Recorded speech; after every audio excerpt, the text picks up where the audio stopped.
9. Momentos cruciais. Elaine. O primeiro momento crucial em minha vida foi há cerca de um ano antes de ser escolhida a noiva regional de Satanás. O meu maior sonho de acreditar que era realmente amada por ele foi cruelmente desmoronado. Devia ter cometido uma pequena transgressão contra Satã, e de fato era tão pequena que eu não estava consciente de tê-la cometido. Um dia, estando sozinho em casa, 4 demônios enormes apareceram em uma manifestação física. Os 4 eram idênticos, com a altura aproximada de 2,5 metros. Eram escuros e cobertos com escamas pretas, semelhante a He-Chan. Os rostos eram ferozes, as presas enormes e as unhas afiadas como navalha. Agrediram-me sem qualquer aviso, arranharam-me com suas unhas longas, retalhando minha carne, e bateram em mim. Atiravam-me uns aos outros igual a uma bola de borracha. Eu berrava, chorava, implorava para que parasse de me machucar. Implorava-os para que me dissessem o porquê de estarem fazendo aquilo. Porém, eles não me responderam uma só palavra. Então somente rosnavam e soltavam gargalhadas horrendas. Os meus guardiões, Men-Chen e He-Chen, não faziam um só movimento para me ajudar ou para explicar o que estava acontecendo. E somente depois de 1h30 os 4 se foram da mesma forma como chegaram. Fui largada no chão, exausta e agonizante. As minhas costas estavam retalhadas e eu tinha enormes ferimentos da cabeça aos pés. A mobília fora toda revirada e o meu sangue estava por toda parte. Enquanto eu estava deitada, soluçando e ofegante, tentando recuperar-me, Satanás entrou pela porta fechada e, como sempre, ele estava em seu disfarce predileto de um homem jovem e elegante. Ficou alguns instantes olhando para mim, depois virou a cabeça para trás e soltou uma gargalhada, e continuou rindo enquanto eu, deitada, perguntava o porquê dos demônios me atormentarem de forma tão cruel. A única resposta que ouvi era que estava sendo disciplinada. No mais, acrescentou que os demônios haviam feito um bom trabalho e, sem fazer qualquer movimento para me ajudar, desapareceu. Só havia uma resposta para mim. Satã me odiava e era um mentiroso.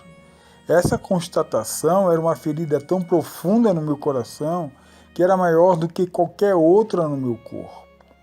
Estando sozinha, fiz o melhor que pude para limpar e arrumar o apartamento e para cuidar dos meus ferimentos.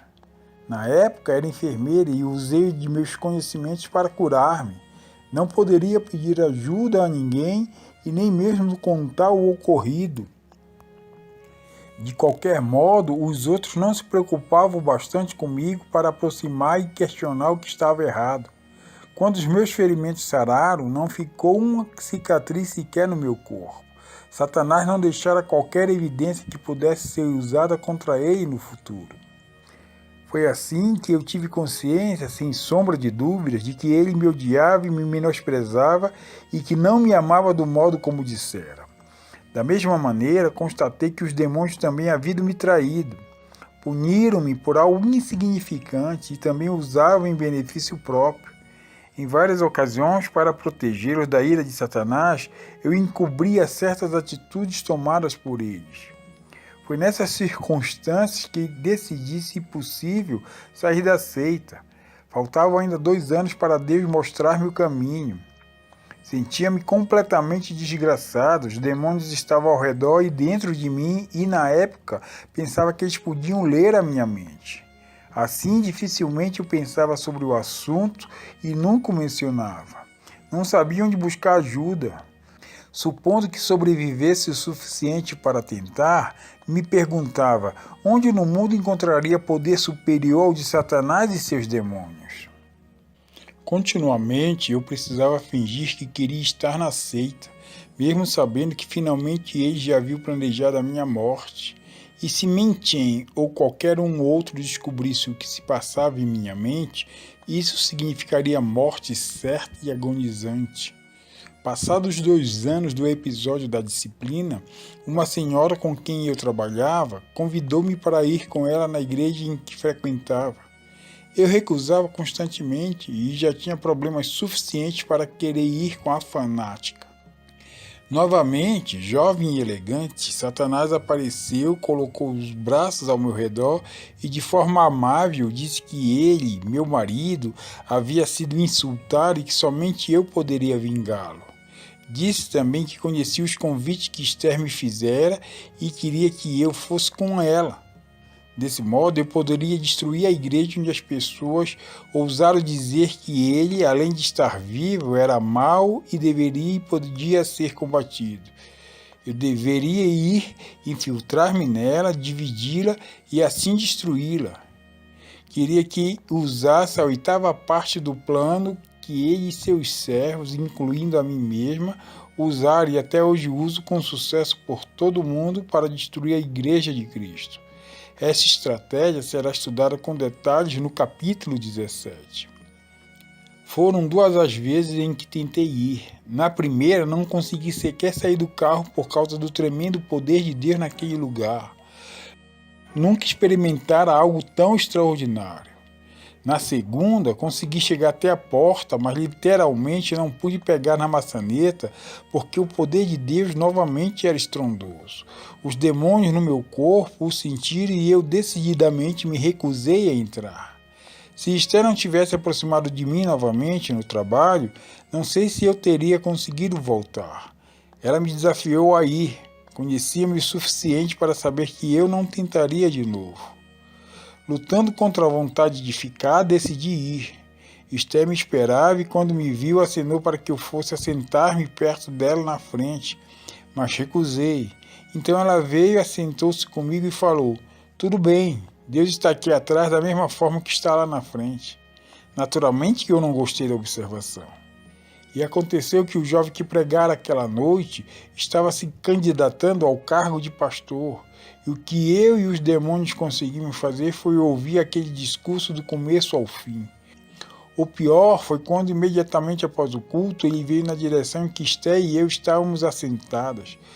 Conversou comigo e tentou fazer-me entregar a minha vida a Jesus.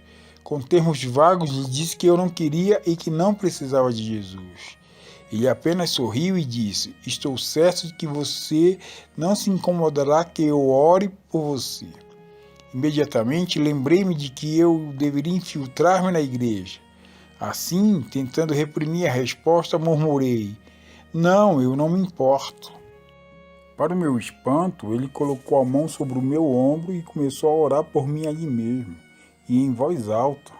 Não suportava ser tocado por ninguém, principalmente por ele, e nem mesmo os demônios o suportaram. Apesar de contorcer-me, ele continuou a orar. Não parecia impressionar-se com o fato e saiu o mais rápido que pude, assim que ele terminou a oração. Porém, algo havia me tocado. No trajeto para casa, falei com o Senhor que se ele existisse e quisesse que eu fosse dele, ele deveria fazer com que o jovem fosse o pastor daquela igreja. No domingo seguinte, a igreja o nomeou para o cargo. Ainda se passaria 1 ano até eu cumprir a minha parte no trato. No mesmo ano, um outro incidente seria determinante para mostrar-me como o Satanás estava mentindo e que existia um poder superior ao dele. Comecei a pensar que talvez Jesus fosse a resposta, e por pouco tempo depois de já estar frequentando a pequena igreja, Satanás veio, obviamente muito furioso, dizendo que no hospital especial havia uma médica que se julgava muito esperta. Ela não só se atrevera a pregar e a orar, como também a intervir no trabalho das bruxas daquela instituição. Ele ordenou-me a organizar um esforço nacional com todas as bruxas mais poderosas na intenção de destruí-la. Não se importava como fizéssemos, mas ela deveria ser morta o mais rápido possível. Só fiquei sabendo 2 anos mais tarde que Rebeca tinha sido o alvo escolhido para receber os ataques de bruxaria. Não me atrevo a pensar o que teria acontecido se tivéssemos sido bem-sucedidos. Louvo a Deus que não o fomos. Depois de ter recebido a ordem, liguei para Ellen, a bruxa líder naquele hospital particular, e passei a ordem de Satã e dei-lhe a incumbência de organizar o resto. Durante vários meses pensei muito pouco sobre a tarefa, exceto quando tinha que fazer periodicamente os encantamentos necessários. Pouco depois de 6 meses, constatei que nas vezes em que fazia encantamentos direcionados à médica, os demônios voltavam incapazes de completar o trabalho. Ficávamos todos aborrecidos com a situação. Eu nunca experimentara algo semelhante e por isso estava confusa. Não contei a ninguém sobre o problema porque admiti que meu poder estava falhando poderia ser fatal. Recebi um telefonema da Ellen 3 semanas antes de entregar-me a Jesus. A médica que deixara o hospital 4 meses antes, quase morta, acabara de retornar para trabalhar. E o pior é que estava completamente curada. Estremeci. Como poderia isso ter acontecido? Percebi que um poder muito superior a qualquer outro havia barrado o nosso. Logo lembrei-me dos anjos zelos na Califórnia. Quem sabe a médica possuísse o mesmo poder daquela família? No mesmo instante, certifiquei-me de que ele era Jesus Cristo. No mesmo dia, mais tarde, Satanás apareceu novamente, dessa vez muito infeliz. Perguntou por que havíamos falhado. Você não sabe? Retruquei. Sim, ele disse, mas eu quero saber se você sabe.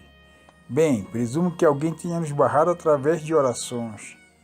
É isso mesmo, foi a resposta curta que deu.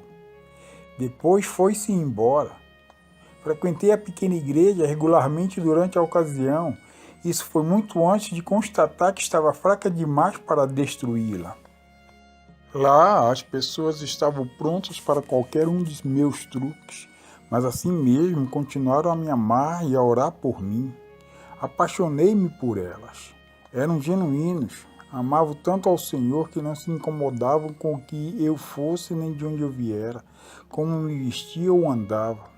Preocupavam-se sim com a minha alma, a ponto de continuar orando e orando. Eles oraram tanto que um dia, domingo à noite, no altar, eu finalmente disse: Jesus, eu quero e preciso de Ti.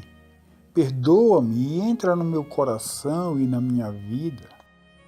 Que batalha foi aquela? Mentem e os outros tentaram fechar minha boca. Na mente diziam que eu estava mentindo, que Deus não existia e que Jesus estava realmente morto. Contudo, eu sabia que eram mentirosos e não iria ouvir-lhes a voz. Mentem e os outros tinham muito que fazer. A primeira atitude deles foi ir diretamente a Satã e dizer o que eu havia feito. Então, como dizem, a coisa ficou feia. Ao chegar em casa, na mesma noite, ele veio falar comigo. Agora, entretanto, tudo era diferente. Antes, normalmente, ele teria se aproximado, posto as mãos sobre meus ombros ou me abraçado, mas ao contrário, ficou a uma certa distância e pude notar que havia muitos demônios poderosos com ele. Mas mesmo assim, estes se mantiveram à distância. Satã parecia louco, gritou para mim: que diabos você pensa que está fazendo? Estou te deixando, respondi. Você não pode fazê-lo. Não posso fazê-lo? Eu já o fiz. Você é minha noiva, ganhei você. Se não fizer o que digo, vou matá-la. Não pode anular aquele pacto. Prefiro morrer por Deus do que continuar sendo sua noiva. O pacto não vale mais porque está coberto com o sangue de Jesus e você só me oferece mentiras e destruição. Você tomou a decisão errada e eu vou provar isso a você. Seu censurado, sai da minha casa. Veja, você não é crente de verdade. O que você quer dizer com isso? Os crentes não xingam.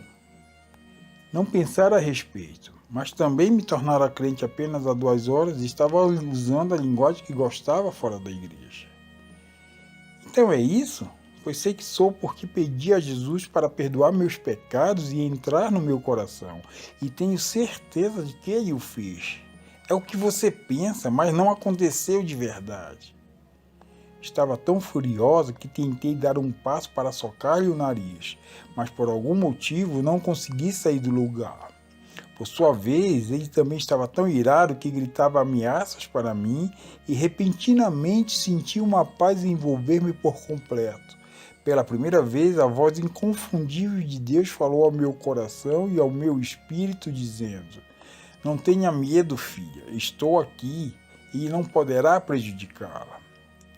Novamente disse a Satã para sair. Desta vez, no entanto, usei o nome de Jesus e num instante ele desapareceu. Nas 2 semanas que se seguiram, suponho que ele tenha me visitado umas 20 vezes. Em algumas, usava o charme, tentando ser um amante, mas sempre furioso. Tentou persuadir-me, dizendo que Jesus estava morto, fez inúmeras ameaças, mas em nenhuma vez chegou perto de mim, nem ele nem os demônios. Muitas foram as vezes em que eles se aproximaram de mim, planejando me torturar da mesma maneira que fizeram os 4 no passado.